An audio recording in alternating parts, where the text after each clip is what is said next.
12월 10일 화요일 하나님께서 주시는 말씀은 요한계시록 13장 1절부터 10절까지입니다. 봉독하겠습니다. 내가 보니 바다에서 한 짐승이 나오는데 뿔이 10이요 머리가 7이라. 그 뿔에는 10 왕관이 있고 그 머리들에는 신성모독하는 이름들이 있더라.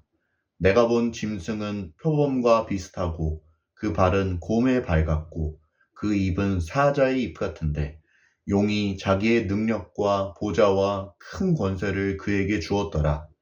그의 머리 하나가 상하여 죽게 된 것 같더니 그 죽게 되었던 상처가 나음에 온 땅이 놀랍게 여겨 짐승을 따르고 용이 짐승에게 권세를 주므로 용에게 경배하며 짐승에게 경배하여 이르되 누가 이 짐승과 같으냐 누가 능히 이와 더불어 싸우리요 하더라. 또 짐승이 과장되고 신성모독을 말하는 입을 받고 또 42달 동안 일할 권세를 받으니라. 짐승이 입을 벌려 하나님을 향하여 비방하되 그의 이름과 그의 장막 곧 하늘에 사는 자들을 비방하더라. 또 권세를 받아 성도들과 싸워 이기게 되고 각 족속과 백성과 방언과 나라를 다스리는 권세를 받으니 죽임을 당한 어린 양의 생명책에 창세 이후로 이름이 기록되지 못하고 이 땅에 사는 자들은 다 그 짐승에게 경배하리라. 누구든지 귀가 있거든 들을지어다. 사로잡힐 자는 사로잡혀갈 것이요 칼에 죽을 자는 마땅히 칼에 죽을 것이니 성도들의 인내와 믿음이 여기 있느니라. 아멘. 오늘 말씀에는 바다에서 올라온 한 짐승이 등장합니다.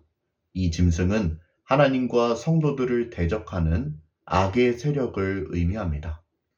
조금 더 구체적으로 이야기하자면 이 구절은 요한계시록 17장을 배경으로 하고 있는데 거기에 보면 물은 백성과 무리와 열국과 방언들이니라 하는 말씀이 나옵니다. 즉 바다는 이 세상 모든 나라와 정부를 총칭하는 말이라 할 수 있습니다.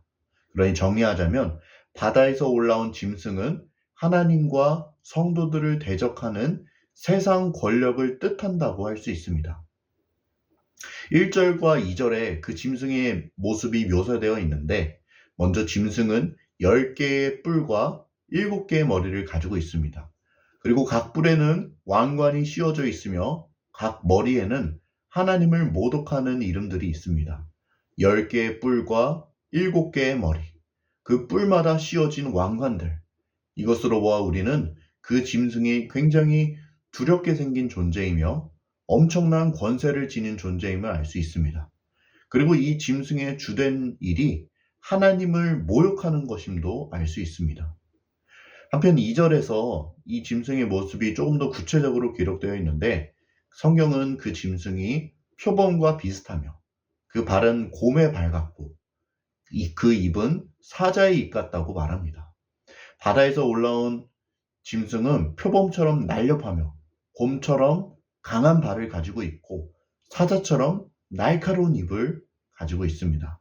이는 사탄이라 불리는 용이 그 짐승에게 자기의 능력과 보좌와 큰 권세를 주었기 때문입니다.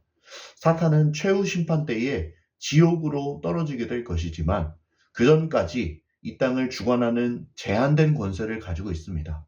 그리고 사탄은 자신의 권세를 그의 하수인인 짐승에게 넘겨주었습니다. 그 권세를 넘겨받은 짐승은 곧 사람들을 미혹하기 시작합니다. 그것은 그의 머리 하나가 죽게 된 것 같더니 그 상처가 나아 다시 솟게 되는 기적을 통해서입니다. 다 죽어가던 머리가 다시 살아나는 것을 보고 사람들은 이를 놀랍게 여겨 그 짐승을 따르기 시작합니다. 특별히 4절에 아주 충격적인 모습이 나타나는데 그것은 사람들이 짐승과 용을 경배하는 모습입니다. 그들은 누가 이 짐승을 대적할 수 있겠냐며 그 짐승에게 영광을 돌리고 그 짐승을 예배합니다. 그러나 우리는 이 사실을 꼭 기억해야만 합니다. 5절이 이야기하는 것처럼 짐승은 하나님을 모독하는 자라는 것입니다. 비록 짐승이 일정 기간 이 땅을 주관할 권세를 받았다 한들 우리는 이 짐승이 하나님을 대적하는 자라는 사실을 알아야 합니다.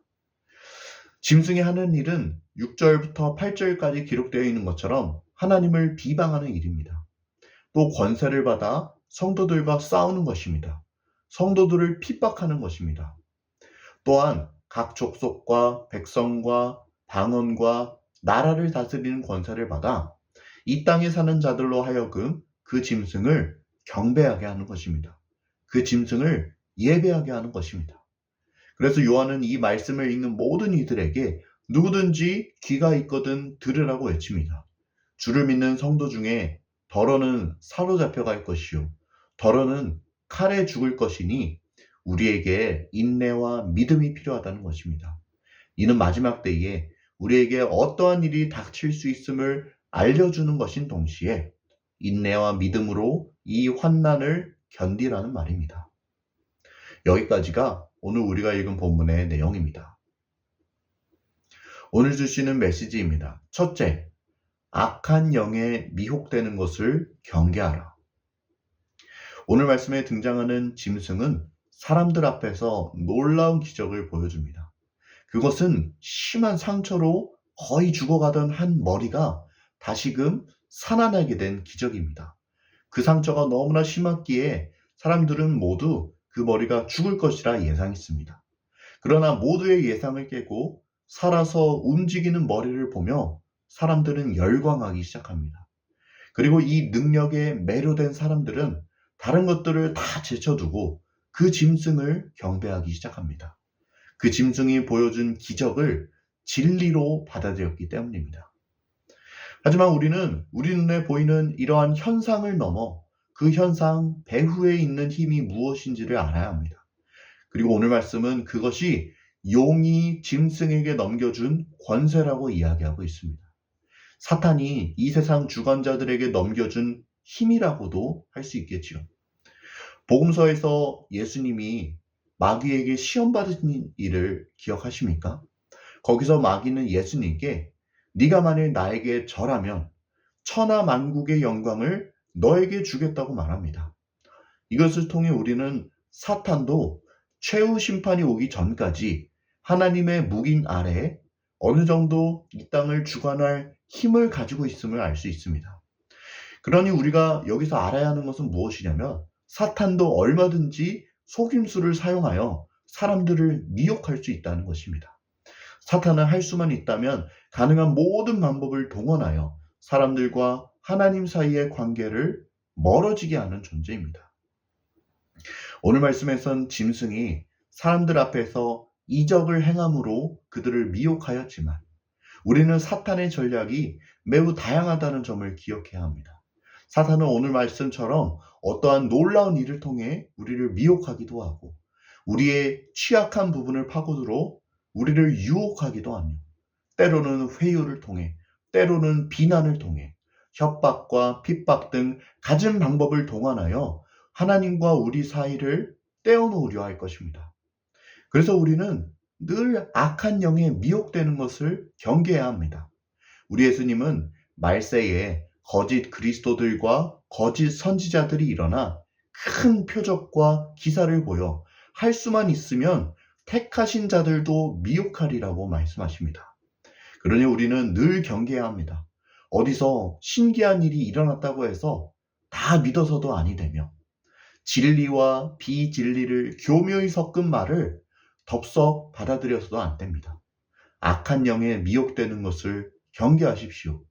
무릇 지킬 만한 것 중에 마음을 지키시는 여러분 모두가 되시기를 간절히 소원합니다.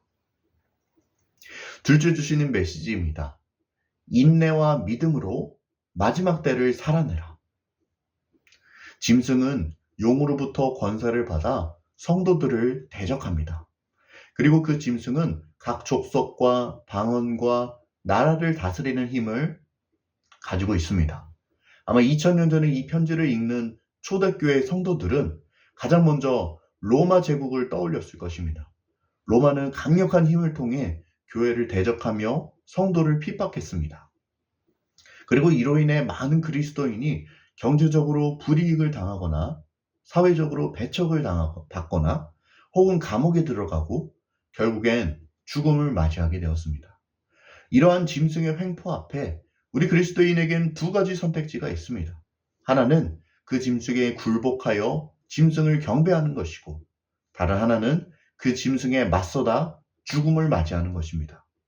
전자에 대해서 성경은 그들의 이름이 생명책에 기록되지 못할 것이라 말합니다. 반대로 후자의 이름은 당당히 생명책에 기록될 것입니다. 이렇게 놓고 보면 사실 우리 그리스도인에겐 한 가지 선택지밖에 없습니다. 그것은 짐승이 아닌 하나님을 경배하는 것입니다. 그래서 요한은 우리에게 인내와 믿음이 필요하다고 말합니다. 인내와 믿음이 아니고서는 도저히 칼과 사로잡힘을 견딜 수 없기 때문입니다. 그럼에도 불구하고 이제 인내를 결단한 분들에게 두 가지를 기억하라고 꼭 말씀드리고 싶습니다. 하나는 결국 최후의 승리자는 하나님이라는 것입니다. 6절에 보면 짐승이 하나님을 향하여 비방하는 모습이 나옵니다. 언뜻 보면 그 짐승이 뚫린 입이라고 함부로 말을 하며 기세가 등등한 것처럼 보이지만 사실 그 짐승은 그것이 다입니다. 그가 할 수 있는 일이라고는 하늘을 바라보며 하늘을 향해 소리치는 것밖에 없습니다. 그 짐승은 결코 하나님을 이길 수 없습니다.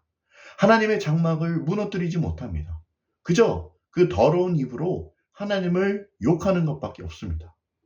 최후 승리는 짐승의 것이 아닌 하나님의 것입니다. 이 사실을 우리가 꼭 기억해야 하겠습니다.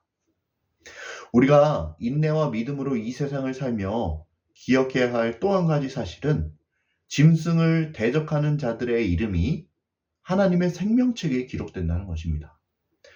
이 땅에서의 삶은 유한하며 그마저도 금방 지나가 버립니다. 그러나 우리가 죽음 이후에 맞이하게 될 삶은 영원한 삶이며 그때 우리의 이름이 생명책에 기록되어 있느냐 아니냐가 우리의 운명을 결정할 것입니다. 말씀은 분명히 이야기합니다. 짐승을 경배하는 자들의 이름은 생명책에 기록되지 못할 것이라고 말입니다. 그러니 우리는 짐승의 권세에 굴복하여 그를 경배하는 것이 아닌 오직 살아계시고 이 땅을 심판하실 하나님만을 따라야 할 것입니다.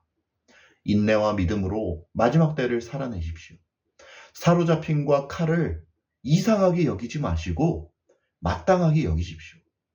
그 속에 성도들의 인내와 믿음이 있습니다. 함께 기도하겠습니다. 하나님, 오늘 말씀을 통해 우리에게 귀한 음성 들려주시니 감사합니다.